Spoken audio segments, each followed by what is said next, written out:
welcome back. If you've just joined us, you're watching the news at 10 on Channels Television, coming to you live from Lagos.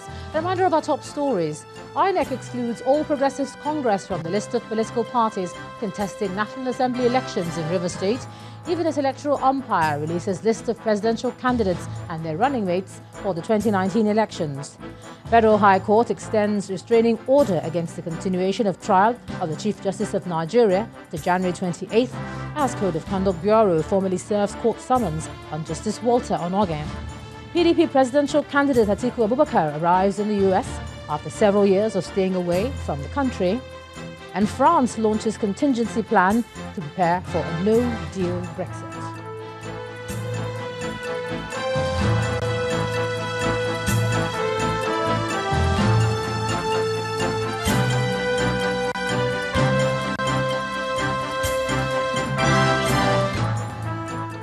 ChannelsTV.com has more information for you, and on youtube.com/channelsweb you can watch our videos.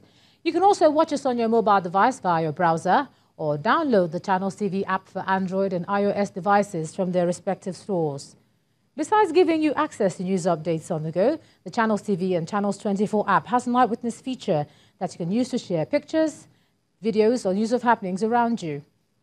Just install the app, then tap and swipe to reveal the menu, and then follow the instructions. Well, let's take a look at some of those pictures that you sent in to us. Let's begin with this one from Ajah in Lagos State, showing people hanging on a moving bus, endangering their lives. Eyewitness reporter says such acts are prevalent in the area and should be stopped immediately. Still on doing risky things is this picture from Iyano Yesi on Idikuru Road in Ogun State. The eyewitness reporter is calling on agencies responsible to curb the act. And still in Ogun State is this image of an abandoned hospital project in Shagamu. According to our eyewitness reporter, the project has been on hold for about 5 years, and he's calling on the government to complete it as soon as possible. Thanks a lot for all your pictures. Keep them coming in to us right here on Channels Television. The President, Muhammadu Buhari, is giving Nigerians the assurance that the promises he made to them in 2015 are still relevant today, and he'll continue to uphold them if elected for another 4 years. The president, who was speaking to a large crowd at the APC presidential campaign in Warri Township Stadium in Delta State, vowed to deal a blow to corruption. Also present at the rally were the party's national chairman, the governorship candidate in Delta, and other APC dignitaries. Hey, Baba! Baba! Oh, yo, yo! Baba! Oh, yo, yo! It's an impressive turnout at the Warri Township Stadium, venue of the APC presidential campaign. As is the custom, there is singing and dancing.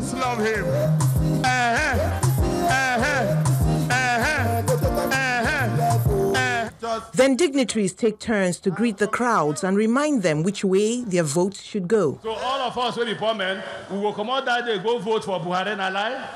We will vote for Bodu and Alai. And all our candidates. The Minister of State for Petroleum makes a case for the president based on what he has seen in Delta State. Oil production moved from 800,000 barrels when we came in to over 2 million barrels. The first petroleum university, Federal University of Petroleum Resources, was basically the product of His Excellency. The Maritime University in Okeren-Koko, the completion of the Takwe-Warri rail line, particularly the dredging of Niger Delta Warri Port. Now is the time to welcome the man who has determined to change Nigeria. Amid loud cheers, music, and broom waving, the president comes forward to tell Nigerians why he thinks he is the best candidate for the job.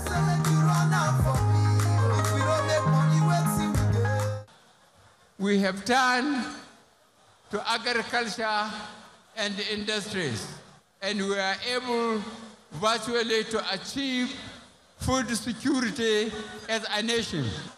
All those that have fraudulently enriched themselves when they are trusted with family funds will eventually get them and deal with them. He then hands over the APC flag to the party's governorship candidate, Great Ogboru. Oh, sure. With campaigns for the elections in full force, this train is set to move from one state to another. Mary Alale Yusuf, Channels Television News.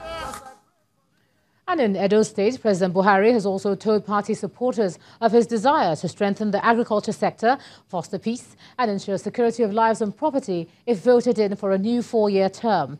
He says he remains committed to stepping up the war against corruption as he takes the nation to the next level.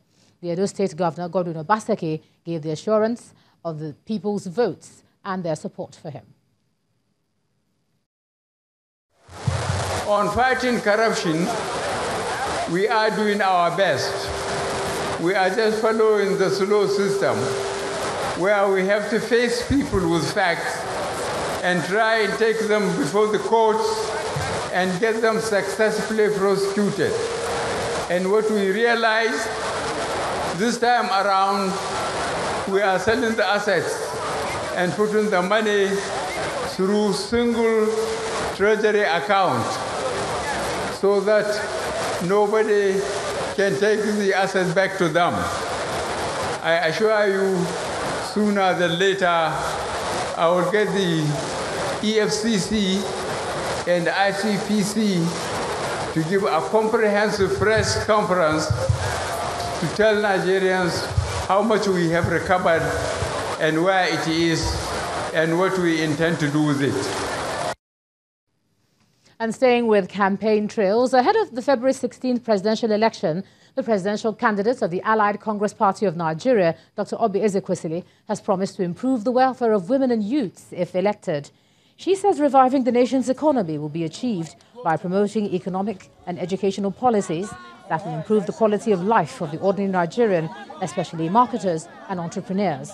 Dr. Ezekwesili offered the assurance today when she took her campaign to the Sheikh Abubakar Gumi and Chennai markets in Kaduna State. The number one thing that the ACPN administration will do is to signal that the private sector is the engine room. The engine room of our economy will be the private sector. Yes. The private sector is the sector that can create lasting jobs.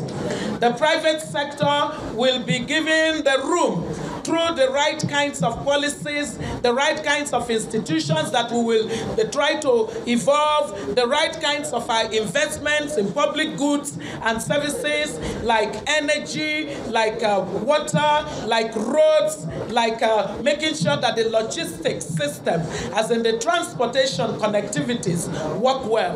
And then we will invest in the Nigerian people through health and education so that there would be the best skills. We will reflect the fact that Nigeria is part of the modern global economy. So we want to emphasize technology and the education that technology affords or accords to people. We will emphasize those, and in the emphasis, what would happen is that Nigeria will become an attractive place for businesses to come and set up. If you want that kind of a Nigeria where companies will come to Kaduna and Zaria and all the regions of this northwest to come and do business, let me hear you say ACPN. That's what we're going to do. Let's cross over to Abuja now. Here's Linda Akigwe. Hey, Linda. Hello, Ijoma. Now to the legislature. A large part of plenary today at the National Assembly was dedicated to the memory of late former President Shehu Shagari. Lawmakers in the House of Representatives also paid tribute to a member, Ayola Abayomi, who died in December while the National Assembly was in recess. The House also postponed the second reading of the 2019 appropriation bill because copies of the bill were not properly circulated to members of the House. Our correspondent Terry Kumi reports. Lawmakers in the House of Representatives in scanty numbers settled down to the second sitting of the year. Welcoming the lawmakers, the Speaker charges them to know that amid the heightened election activities, legislative work must go on. The 2019 appropriation bill, for instance, is the major assignment we have to discharge as quickly as possible so that government business will not be impeded. I wish to remind us to strike a good balance between our commitment to our legislative duties and our participation in the campaigns. Then the tributes start to pour in for late President Shehu Shagari, who passed away on the 28th of December 2018. People didn't even know that the man was still living. It was not controversial, and he barely talked. Not because he didn't have anything to say, but at a point in time, the man fully assumed the status of the full statesman that he was. If the Shagaris could make history, if they could make it when they were young, there was therefore wisdom in this house in passing the not too young to run bill. They also remember their colleague Abayomi Ayola, who died on the 30th of December 2018. It is clear that he was a person that jealously guards and protects the interests of his constituents. The second reading of the 2019 appropriation bill, which was scheduled for Thursday, the 17th of January, is postponed due to poor circulation of the bill to members. So I believe these are taken care of. In the upper chamber, federal lawmakers also eulogized the late former president, Shehu Shagari. He has not been able to make a lot of noises about his honesty and integrity, but it could be seen from his history, from his legacy, and from his stewardship. We talk of the neglect of the Niger Delta. Shehu Shagari visited Niger Delta, and the first place oil well was struck was the Loibre, and he felt that a monument must be built, a museum must be built at the Loibre. The Senate is also asking the federal government to immortalize the late former president by naming a national monument after him. Terry Ikumi, Channels Television News. Meanwhile, for a second time, the Deputy Speaker of the Ekiti State House of Assembly, Segun Adewumi, has been impeached by the House. The lawmakers removed Mr. Adewumi on the grounds of alleged gross misconduct. He was first impeached in May last year, also for alleged gross misconduct, and only returned after his successor was impeached, along with the former Speaker, in October 2018. Mr. Olamiposi Omodara replaces the impeached Adewumi as Deputy Speaker of the House. In part two, after the break, presidential candidates of the All Progressives Congress and Allied Congress Party of Nigeria intensify campaigns ahead of the polls. Please stay with us.